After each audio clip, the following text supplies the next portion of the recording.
Okay guys, fall is finally here, and it's also fall in Pokemon Go. October is one of the best months in the year, well, just in general, but it's also, this year, is going to be the best month to play Pokemon Go, and here's why. Starting off with 5-star raids, we still have Raikou, Entei, and Suicune up until October 6th.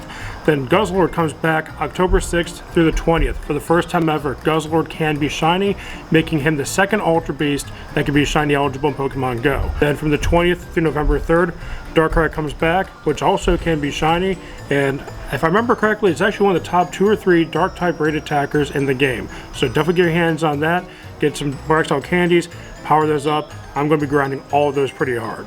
And in Mega Raids, Gardevoir is still with us until the 6th, and Gengar comes back from the 6th all the way up through the 20th. As is tradition, Gengar, or Mega Gengar I should say, is one of the best, if not the best, Ghost-type raid attacker in the game.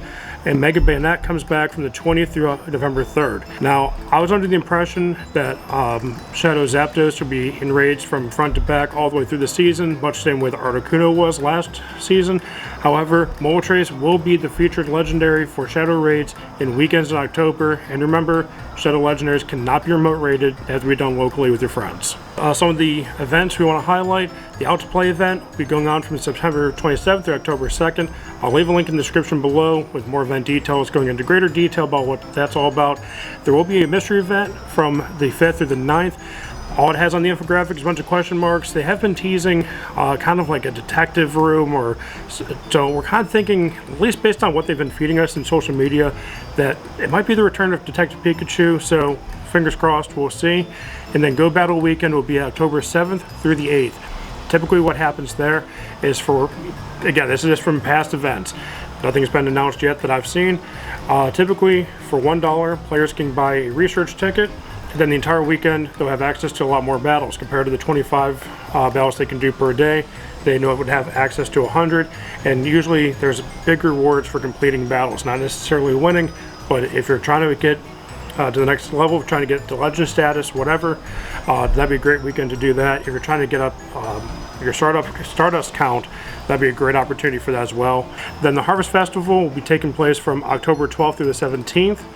Then Community Day on October 15th, which is officially Timber Community Day. I'm actually coming out with a video, well, for tomorrow, or today, whatever. And I'm also coming out with a video for Timber Community Day in particular. So I'm actually going to release both at the same time.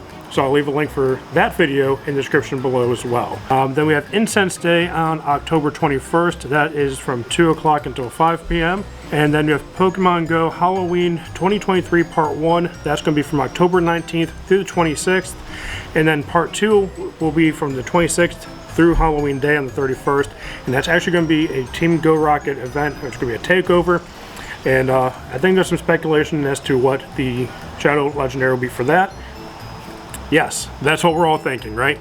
Okay. In Pokestop showcases, as you know, Growlithe and Hisuian Growlithe will be in them from September 30th through October 2nd. Then there's going to be a mystery showcase from October 5th through the 9th. That's going to be along the same time as what we're anticipating to be Detective Pikachu coming back. Then the 12th and 13th will also have an unannounced mystery Pokemon, and I'm thinking that's going to be part of some new release that's going to happen during the Harvest Season event.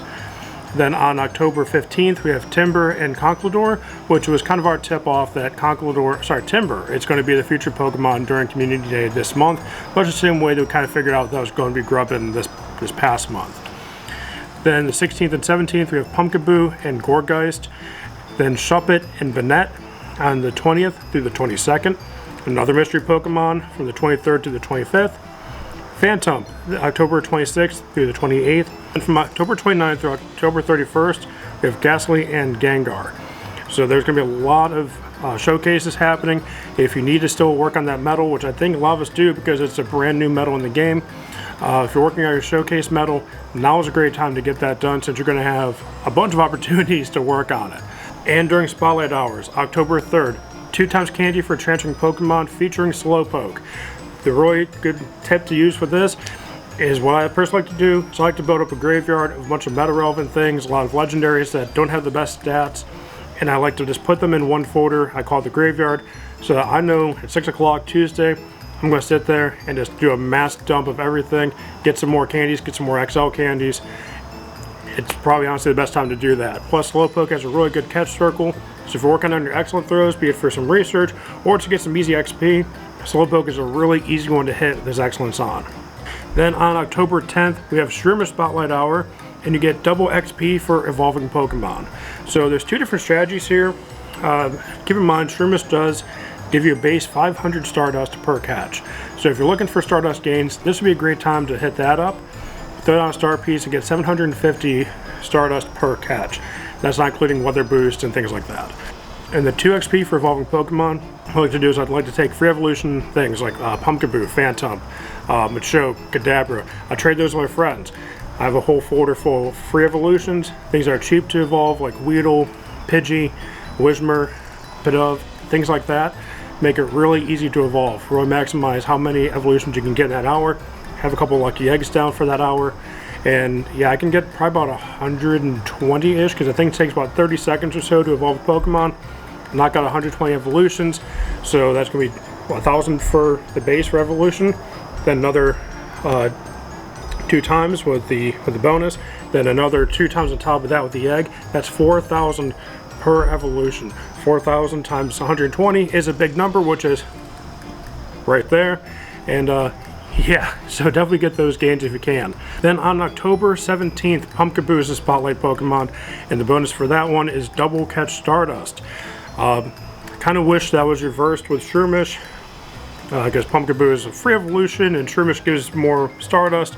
But hey, I think all the rewards, all the Pokemon that they're featuring are pretty cool, and they all have a good benefit to them. So I'm going to be grinding those. I'm going to be holding on to those to trade later.